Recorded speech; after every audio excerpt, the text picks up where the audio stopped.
The velvet curtains of the dressing room at the Obsidian were heavy, smelling faintly of stale cigarette smoke and expensive perfume, a scent that seemed to define the underbelly of Seoul's elite nightlife. Nia adjusted the strap of her emerald silk gown, her dark skin glowing under the warm vanity lights, but her hands were trembling. She pressed her palms against the cool glass of the mirror, staring at her own reflection, trying to summon the composure of the jazz diva the world thought she was, rather than the terrified sister she actually was. Tucked into the frame of the mirror was a small, creased photograph of Marcus. Her brother had that wide, infectious grin, the one that used to light up their childhood home in Chicago before his investigative journalism career took him across the globe and finally here to South Korea. He had been missing for 3 months. The police had filed it as a voluntary departure, a polite way of saying they didn't care about a foreigner who asked too many questions, but Nia knew better. Marcus wouldn't just vanish, not without a story. And the story he was chasing led to one name, a name whispered in fear throughout the intricate alleyways of Gangnam and the ports of Busan, Choi Min-ho. There was a sharp rap on the door, breaking her trance. "Miss Nia, they are ready for you," the stage manager called out, his voice tight with nervous energy. Everyone at the Obsidian was on edge tonight.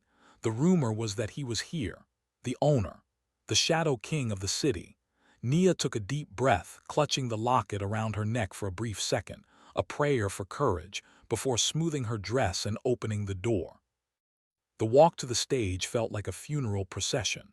The club was subterranean, a masterpiece of dark architecture carved into the bedrock beneath a luxury hotel. As she stepped out from the wings, the hum of conversation died instantly. The lighting was dim, focused entirely on the microphone stand and the grand piano, leaving the audience shrouded in an abyssal gloom. Nia adjusted the mic, her eyes scanning the tables. The clientele were the sharks of the Asian economy, chaebol heirs, tech moguls, and politicians, but they all seemed to orbit around one center table near the front. There sat a man who looked less like a gangster and more like a prince of a dark fairy tale. Choi Min-ho was younger than she expected, perhaps in his early 30s, with a sharpness to his features that could cut glass. He wore a suit that cost more than her entire tour budget, black on black, no tie, the top button undone to reveal a hint of a tattoo climbing his neck. He wasn't talking. He wasn't drinking. He was waiting. When Nia's eyes locked with his, a jolt of electricity, cold and terrifying, shot down her spine. He didn't look away. His gaze was predatory, yet eerily calm, possessing the absolute stillness of a predator that knows the prey has nowhere to run. The pianist struck the opening chord, a dissonant jazzy minor key that signaled the start of "I Put a Spell on You." Nia closed her eyes, letting the music wash over the fear. When she opened her mouth, the sound that came out was rich, smoky, and laced with a pain that wasn't an act. She sang for Marcus. She sang for the fear of the unknown. Her voice, a contralto with the texture of molasses and grit, filled the cavernous room, bouncing off the walls and settling into the bones of everyone present. She moved with the music, her body swaying hypnotically, but she kept her eyes fixed on the darkness above the audience's heads, afraid that if she looked at Min-ho again, her voice would break. But she could feel him. It was a physical weight, his attention pressing against her skin. As the song reached its crescendo, she dared to look down. Min-ho was leaning forward, his elbows on the table, his fingers interlaced. The blank mask of boredom was gone, replaced by an intensity that bordered on obsession. He wasn't just listening. He was dissecting her, drinking in the grief she was broadcasting.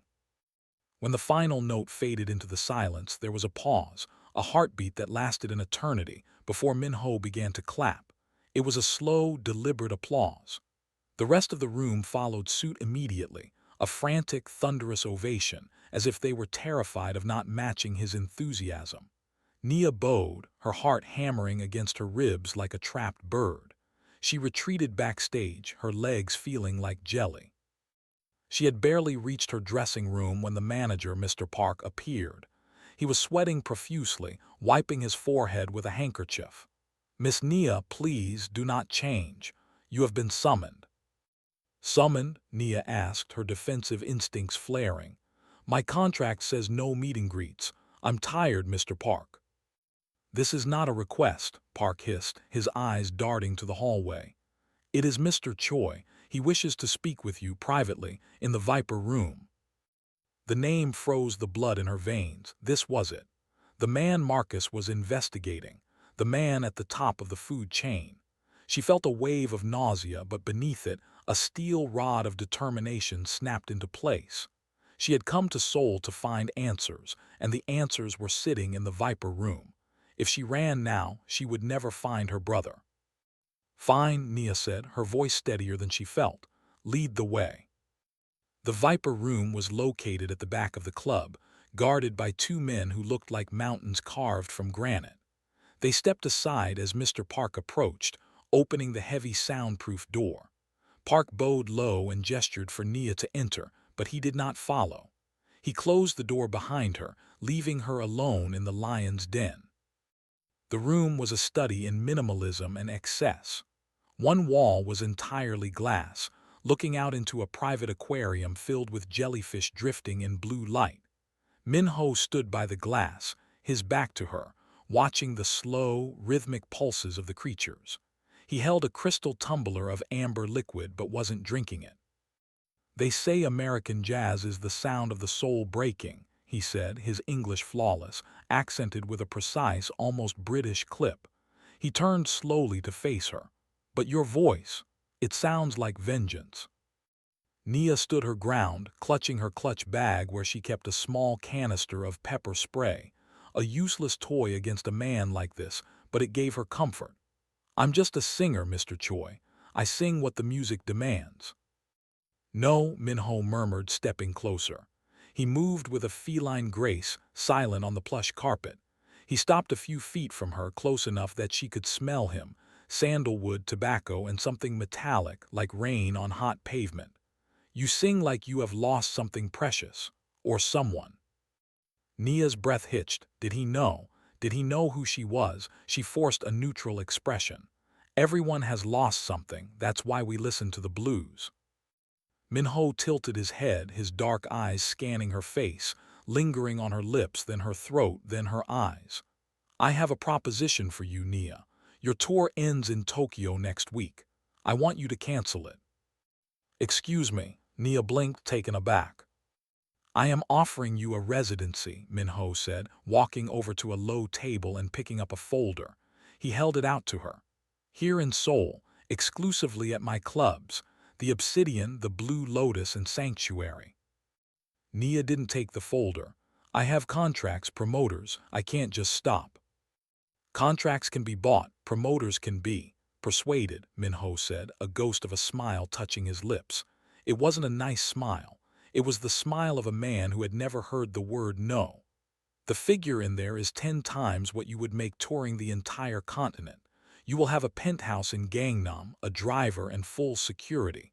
You will belong to the Qin Empire. Nia looked at the folder, then back at him. And if I refuse? Min-ho took a sip of his drink, his eyes hardening. Seoul can be a very dangerous city for a foreign woman alone. Visas get revoked. Accidents happen. It would be a shame for such a talent to meet an unfortunate end. The threat was veiled but heavy. But it wasn't the money or the threat that made Nia's heart race. It was the access. The Blue Lotus and Sanctuary were the places Marcus had mentioned in his encrypted emails. He had called them the laundromats for the syndicate's dirty money. If she was inside, if she was working for him, she could see things. She could hear things. Why, she asked, her voice dropping to a whisper. Why me? There are 1,000 singers in Asia. Min-ho stepped into her personal space, his hand reaching out to tuck a loose curl of her hair behind her ear. His fingers were cold, and the touch sent a shiver through her that was a confusing mix of terror and attraction. Because, little bird, he whispered, his voice vibrating in her chest, you are the only one who can silence the noise in my head. When you sing, the world stops, and I like it when the world stops. He held her gaze, and for a moment Nia saw something behind the ruthlessness, a vast, aching emptiness. but she quickly reminded herself of who he was, a killer, a monster, the man who likely had her brother's blood on his hands. She took the folder from him. Her fingers brushed his, and the contact felt like touching a live wire. She opened it, pretending to scan the numbers, but her mind was racing. This was a deal with the devil, but it was the only road that led to Marcus. "I have conditions," she said, looking up at him, mustering every ounce of bravado she had. Min-ho raised an eyebrow, amused. "Conditions? You are in a position to bargain. If I stay, I want no interference with my set lists, and I want complete privacy in my living quarters. No cameras, no guards inside my home." She needed to ensure she could search, could communicate, without him watching her every move. Min-ho studied her for a long moment, the silence stretching taut between them. Then he chuckled softly. "Feisty, I like that. Very well, no cameras in your suite, but my guards will be outside your door, for your protection, of course." He extended a hand. "Do we have a deal, Nia?" Nia looked at his hand. It was elegant, manicured, lethal. She thought of Marcus, of his laugh, of the promise she made to their mother to bring him home. She took Min-ho's hand. His grip was firm, possessive. "Deal," she said. "Good," Min-ho said, not letting go of her hand. He pulled her slightly closer, blurring the line between business and intimacy. "Welcome to the family. Tomorrow night you sing for me at the Blue Lotus. Wear red. It suits you." He released her, turning back to the jellyfish tank as if she had already ceased to exist. "You may go." Nia turned and walked out, her legs trembling violently now that the adrenaline was fatting. As the heavy door clicked shut behind her, she leaned against the corridor wall, gasping for air. She was in. She was the exclusive property of Choi Min-ho. She had walked willingly into the trap, and now the cage door had locked. She touched the locket again, her fingers white-knuckled. "I'm coming for you, Marcus," she whispered into the dim hallway. "Just hold on." Inside the Viper room, Min-ho watched the reflection of the closing door in the glass. He brought the glass to his lips, finishing the whiskey. He pulled a phone from his pocket and dialed a number. "It's done," he said into the receiver, his voice devoid of the warmth he had shown moments ago. She accepted. "Keep a close watch on her. She's hiding something. And find out everything you can about a Marcus from Chicago. I think our new songbird has a broken wing, and I want to know who broke it." He hung up, staring into the blue light. He hadn't lied about her voice. It haunted him. But in his world, beautiful things were often the most dangerous, and Choi Min-ho never survived this long by trusting beauty. The game had begun. The Blue Lotus was a different beast entirely from the Obsidian. If the previous club was a temple to silent power, this was a cathedral to vice. Located in the frenetic heart of Itaewon, it was a sprawling, multi-level labyrinth where the air was thick with the cloying scent of opium-infused vapor and the metallic tang of spilled champagne. Nia smoothed the fabric of the red dress Min-ho had requested. "No," demanded. It was a garment of pure provocation, silk hugging every curve of her body, the back plunging dangerously low, the color of violent crimson that screamed for attention against the shadowed velvet of the club's interior. As she stood backstage, the noise of the crowd filtered through the heavy curtains, the manic clatter of roulette wheels, the shuffle of cards, and the low, hungry murmur of fortunes being won and lost. This was one of the laundromats Marcus had written about, a place where dirty money was washed clean through high-stakes gambling rings hidden in plain sight. Nia stepped onto the stage, the spotlight hitting her like a physical blow. The band, a quartet of weary-looking musicians who played with mechanical precision, launched into a slow, sultry rendition of "Love is a Losing Game." Nia grabbed the microphone stand, her knuckles white. She scanned the room, her eyes adjusting to the smoky haze. The floor was packed with men who wore their wealth like armor, thick gold chains, bespoke suits, eyes glazed with greed and lust. But Min-ho was not on the floor. He was above them all, seated in a private glass-fronted balcony that overlooked the stage like the eye of a watchful god. Even from this distance, She could feel his gaze burning into her, possessive and unyielding. She sang, pouring her anxiety into the lyrics, turning the song into a haunting lament. She moved across the stage, the red dress trailing behind her like a pool of blood. While her voice captivated the room, her mind was racing, calculating. Marcus had mentioned a specific office at the Blue Lotus, a room behind the high-stakes poker parlor where the ledger was kept, a physical record of the syndicate's bribes. If she could just get close to it, just verify its existence, she would have a lead. The set ended to raucous applause, whistles, and the clinking of glasses. Nia bowed, flashing a practiced, hollow smile, and retreated off stage. She didn't head to her dressing room. Instead, she feigned a dizzy spell, stumbling slightly as she passed the security guard stationed near the service corridor. "Water," she gasped, clutching her chest. "I need fresh air, the terrace." The guard, a young man who looked more nervous than dangerous, hesitated. "Miss, the terrace is restricted."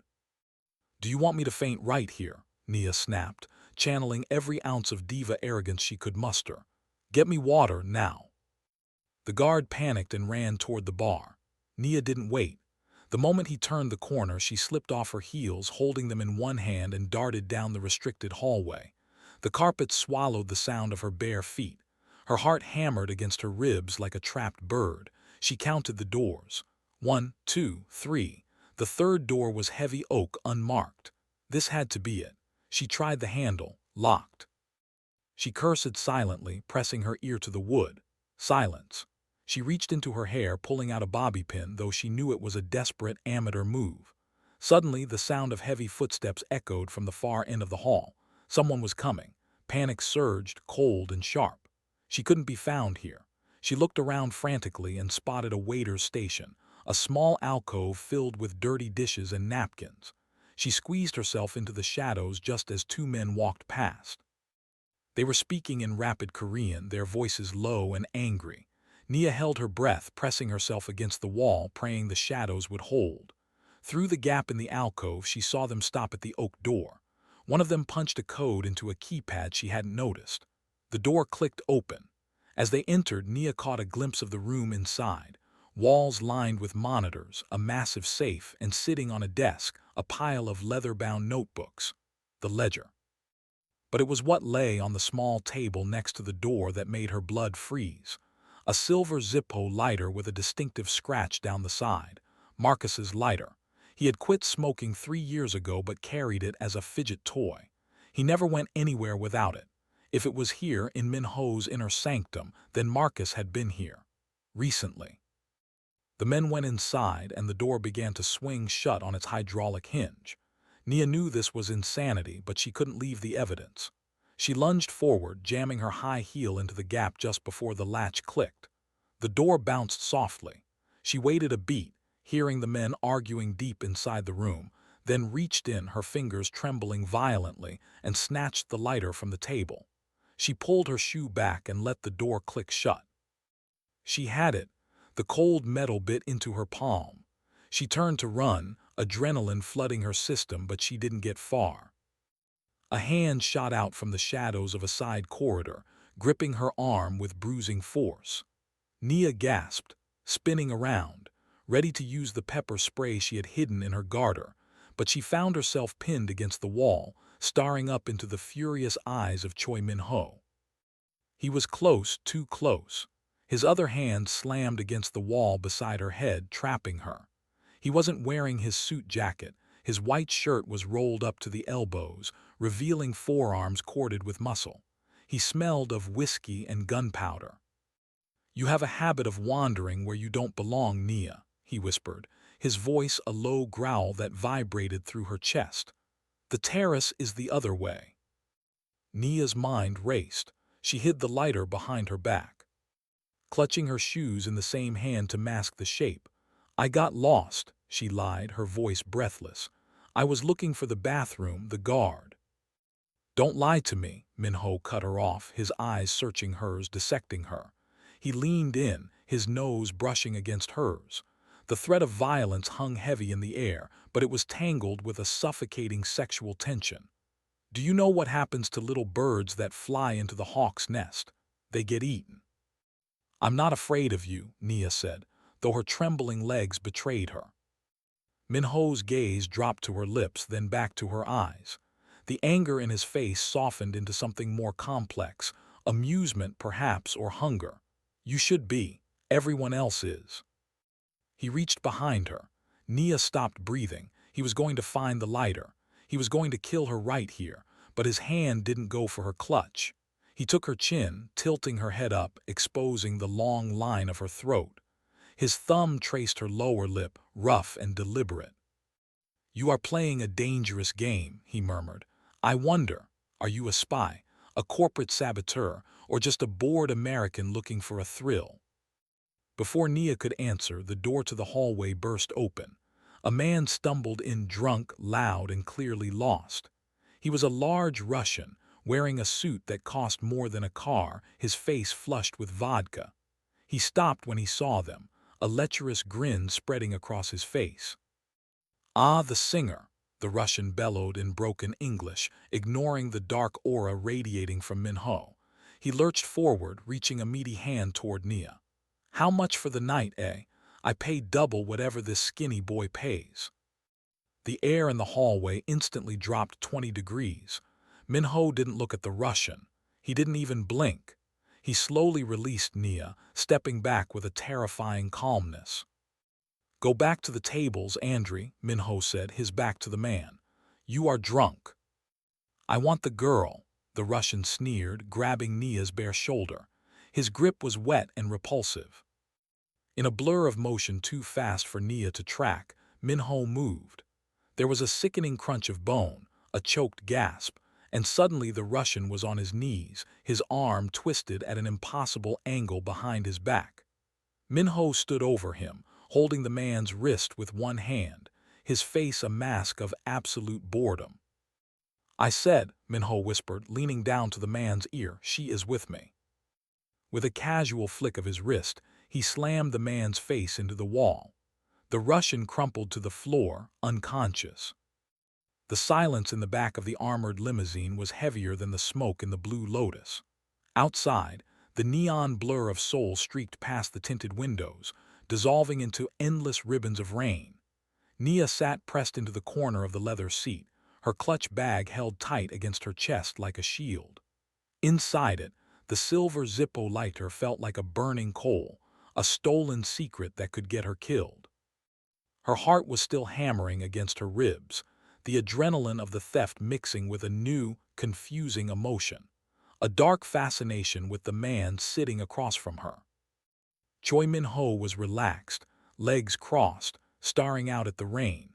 The violence he had just inflicted on the Russian mobster seemed to have had no effect on him, other than the split skin on his knuckles. A single drop of blood tracked slowly down his hand toward the pristine white cuff of his shirt.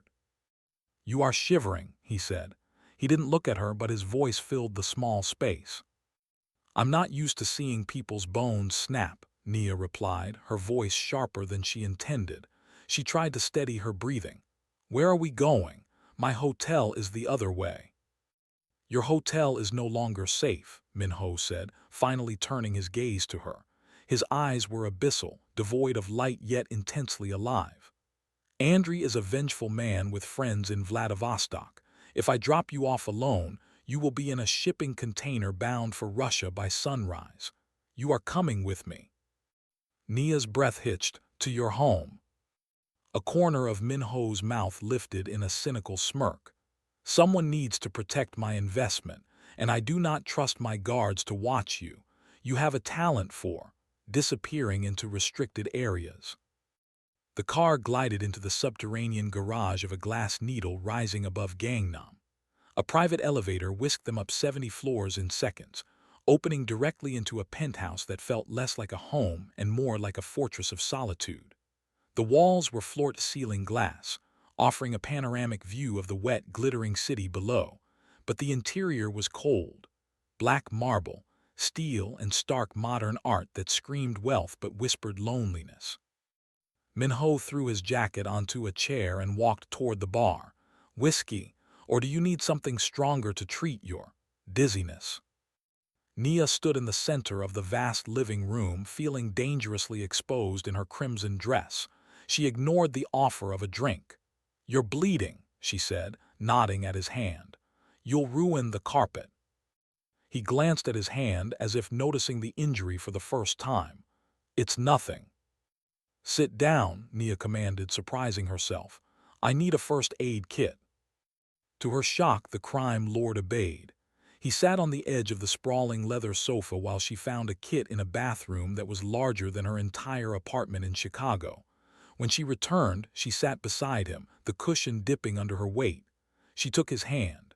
His skin was hot, a stark contrast to the cold room. She dabbed the alcohol on his knuckles. He didn't flinch. He just watched her. "Why did you go down that hallway, Nia?" he asked softly. The question hung in the air, heavy with implication.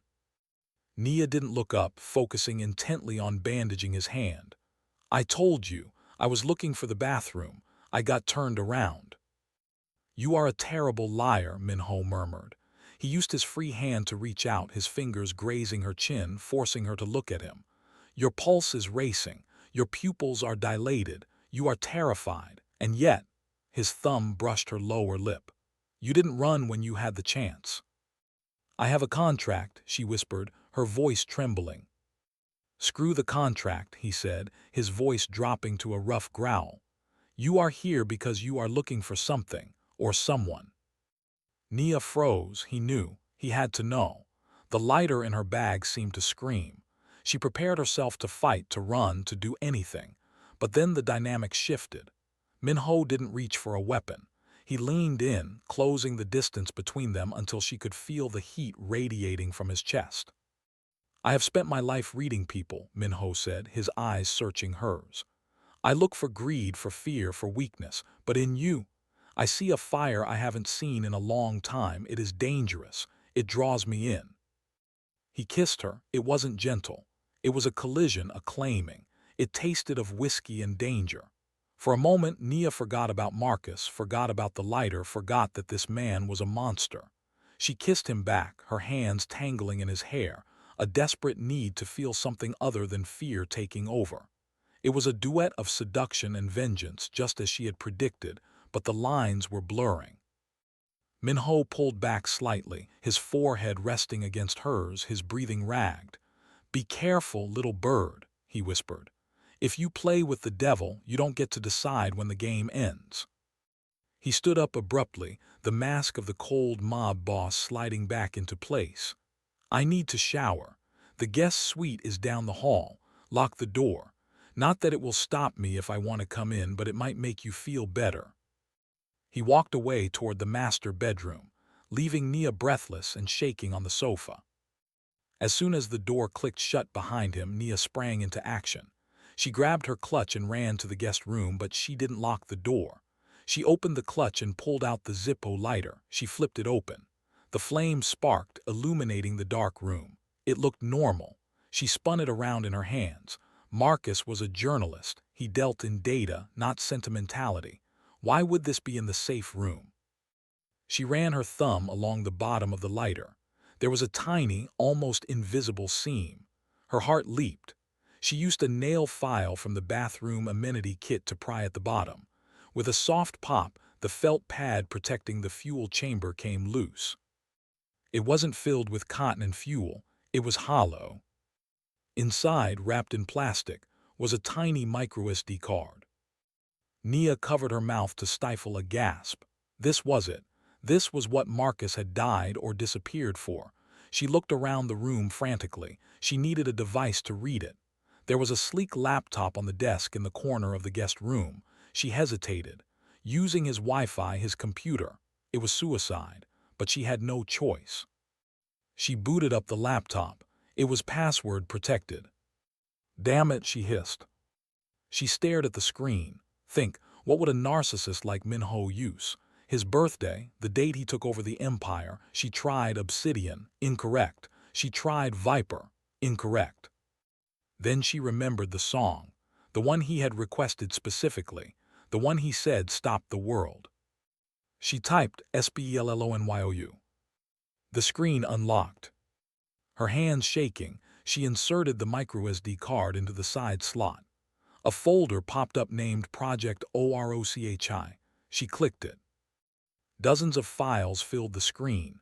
Photos of politicians accepting bribes, blueprints of shipping routes. But then a video file caught her eye. It was dated 3 months ago, the day Marcus vanished. She clicked play. The video was shaky, filmed from a hidden camera, likely a button cam on Marcus's jacket. It showed a warehouse. Min-ho was there, standing over a man tied to a chair. Nia leaned in, squinting. The man in the chair, it wasn't Marcus. It was a government official. Min-ho was speaking in the video. "You think you can sell my roots to the Americans, to the journalist?" The video cut to static for a second, then returned. Min-ho turned to the camera, looking directly at the lens, as if he knew Marcus was watching from the shadows. "I know you are there, Mr. Williams," Min-ho said on the screen, his voice calm. "Come out.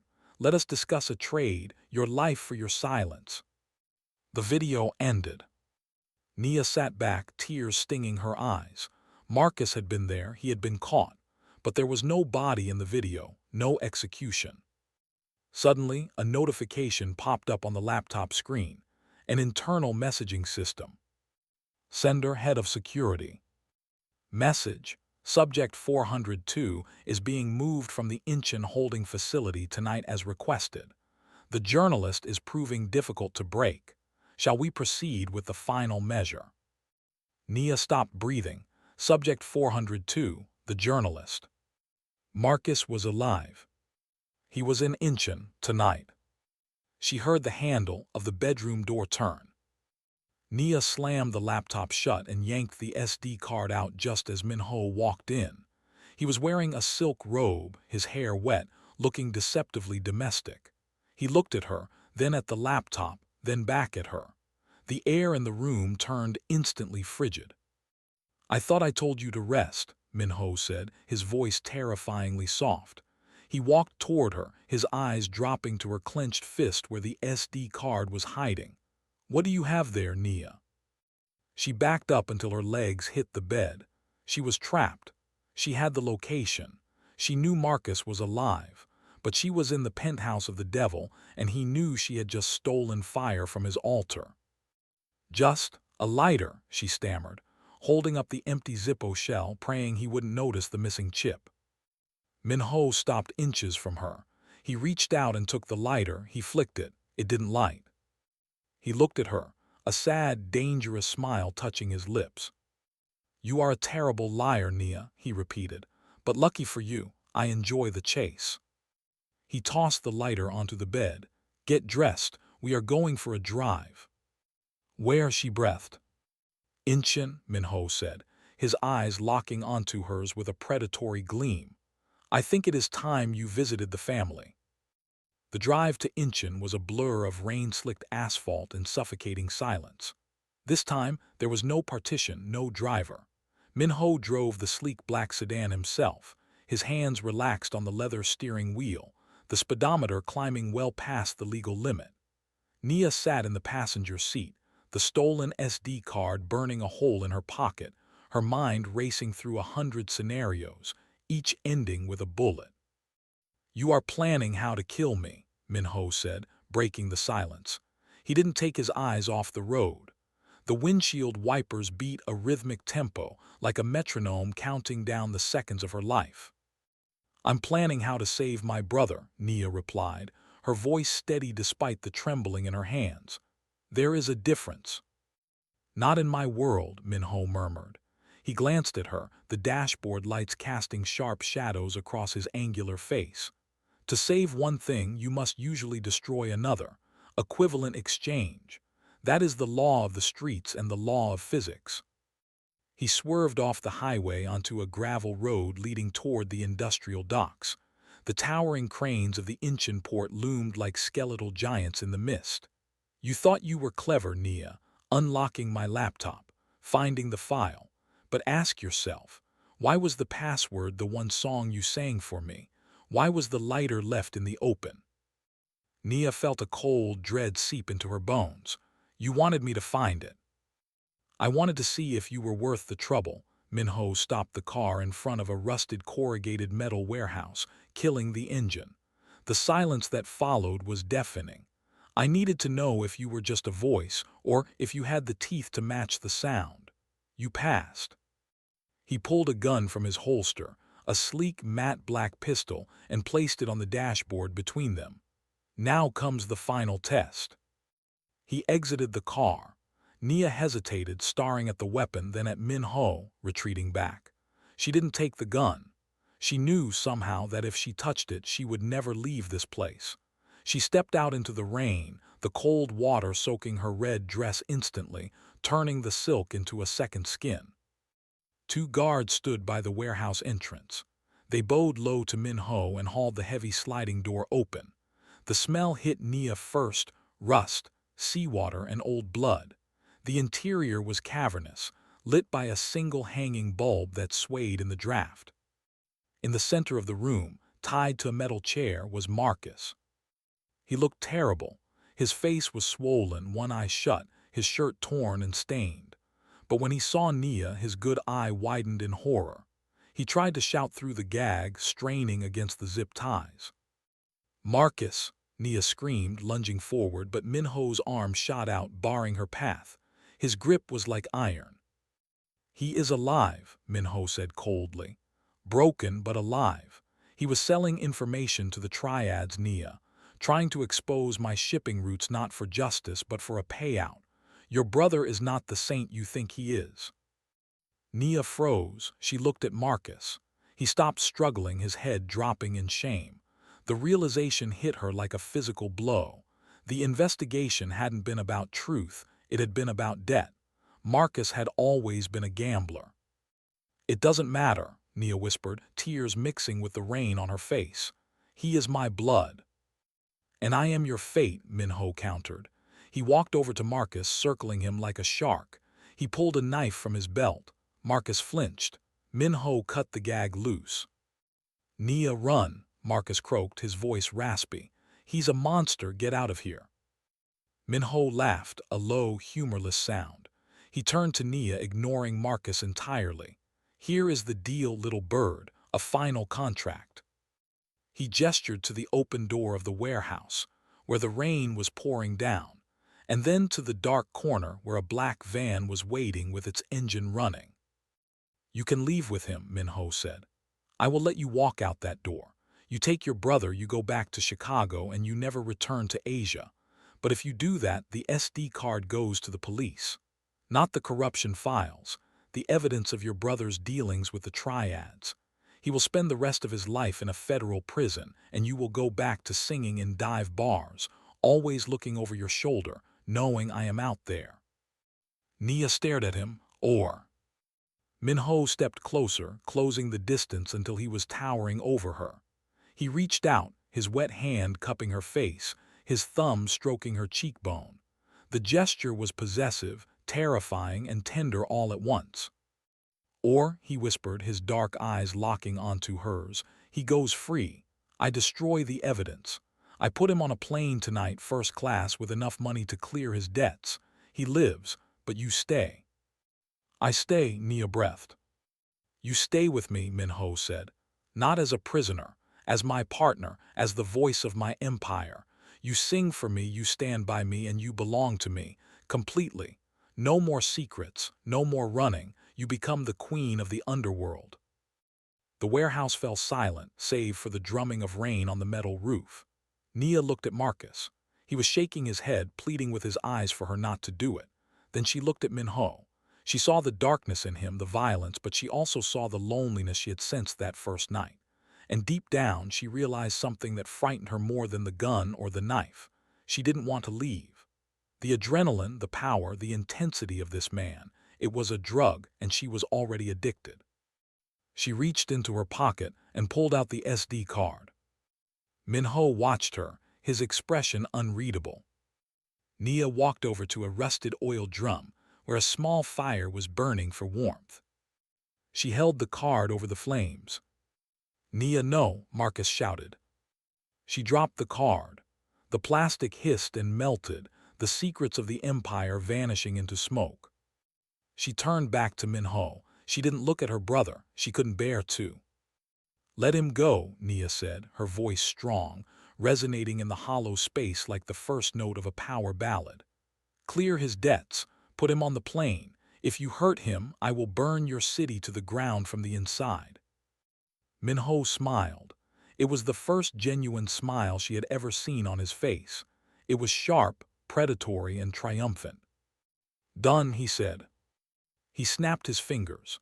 The guards moved instantly, cutting Marcus's bonds and hauling him up.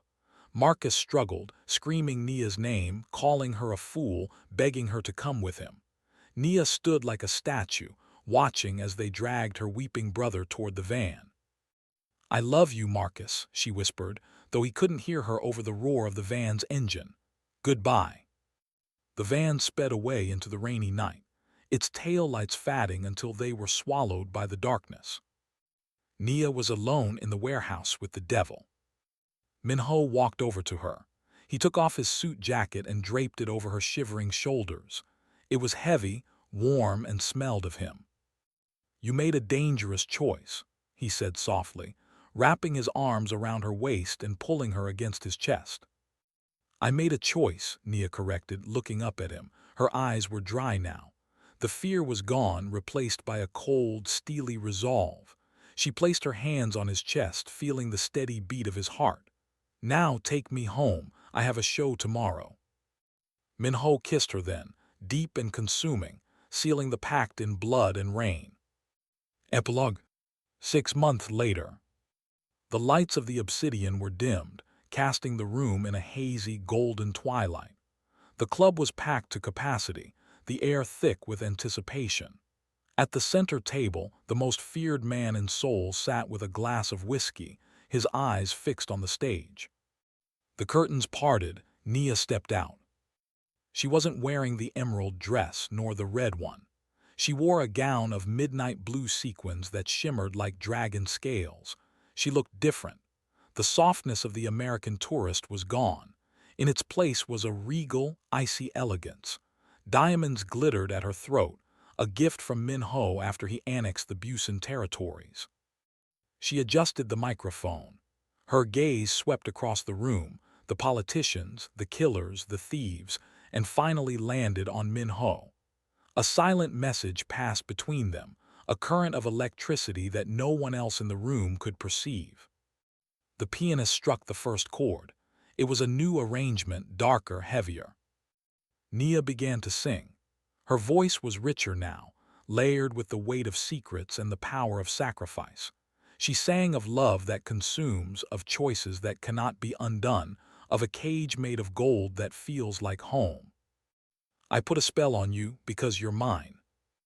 As the final note hung in the air, a perfect, tragic sustain, Min-ho raised his glass to her. Nia bowed, a small, enigmatic smile playing on her lips. She had walked into the snake's nest to find a ghost, and instead she had become the serpent. The applause was thunderous, but Nia heard only the silence between the beats, the quiet promise of the night waiting for her. She was the soloist of the syndicate, and the show would never end.